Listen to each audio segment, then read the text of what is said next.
Hey, this is SoCal Bob, and I live in this little village here in a small town in the United States.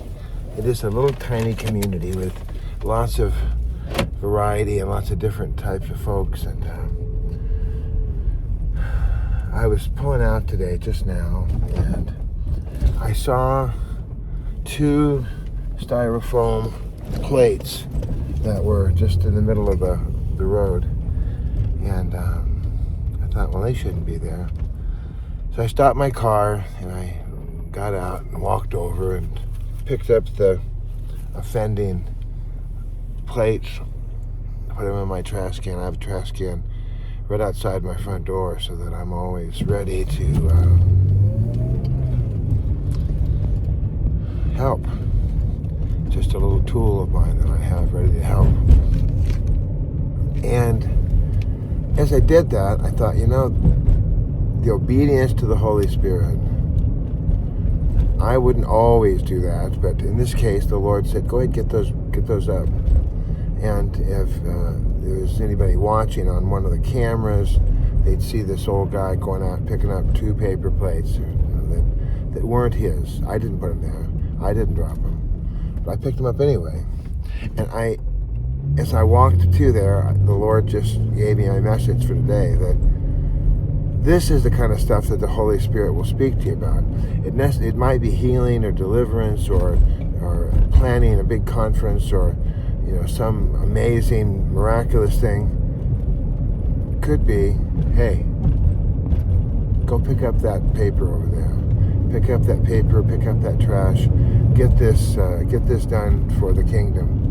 And bring forth the evidence that you are among the holy. You're among the ones who seem to have a lot of time on their hands. Didn't take 10 minutes. I walked over, picked them up, put them in the barrel. Boom, boom, boom, done, back. And yet it made a big impact in the kingdom because I listened to the Spirit.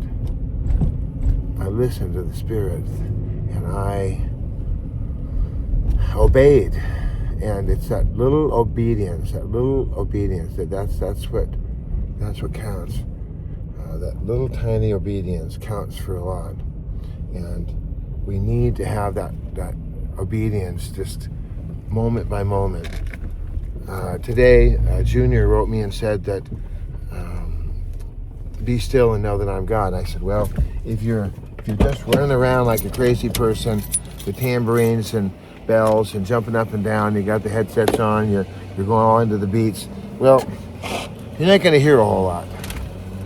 But if you're quiet, you sit still, and you allow God to talk to you, then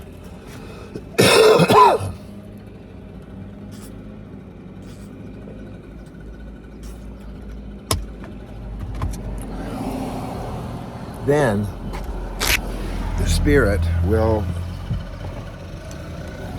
have the opportunity to move and to touch and to reach and to use you for blessings. Any of these things that I share with you, they're not meant to be the big solution. Oh, good. Finally, Robert has given us the keys of the kingdom. Now we know the final solution. Now we're that was a first clue for Hitler when he had the final solution. There's never going to be a final solution. There's never going to be a final answer. There's never going to be a time where, to bless you, where you can just sit back and say, aha, aha, aha. We're all done now. We're finished.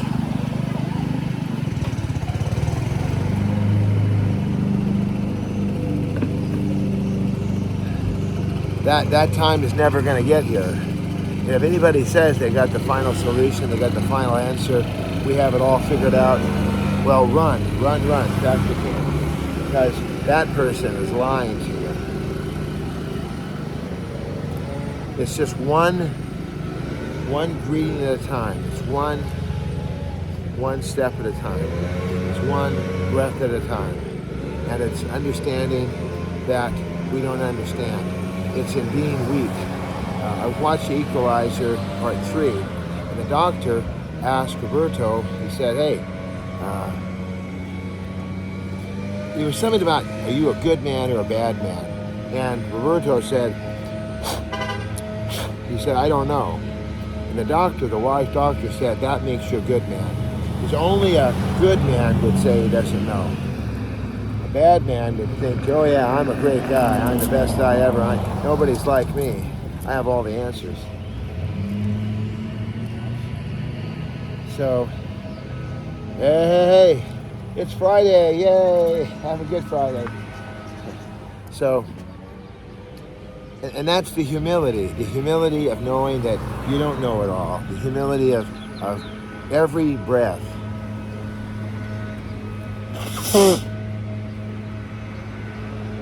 One of my family at Red Cross wrote to me, and they said that I was their favorite person.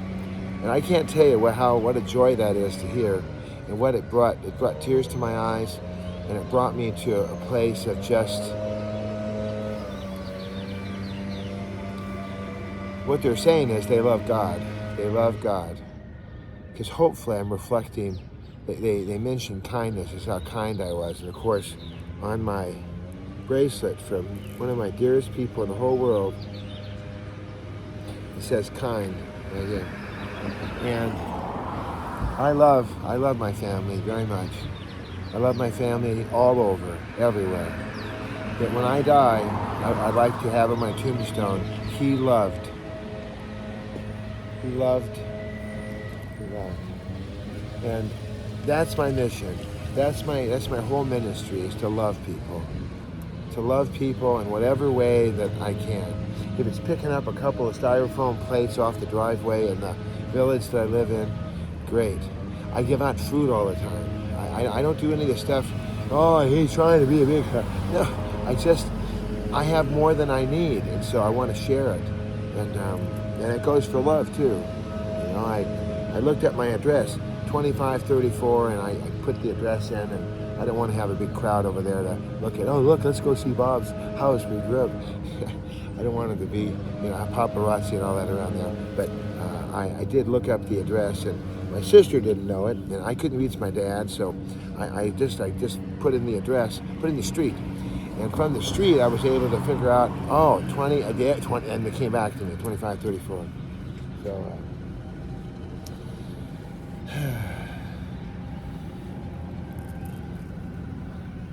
there's not one person that gets out of this gate that doesn't get a wave, a nod, a hello, a bow. They get something from me.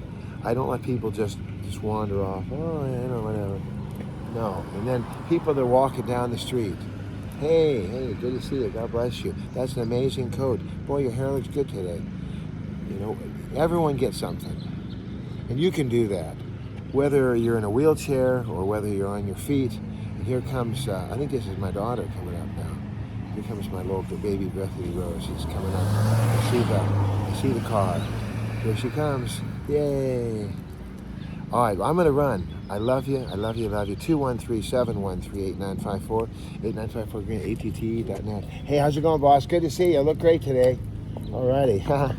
So, that's it. We'll talk to you soon. I love you.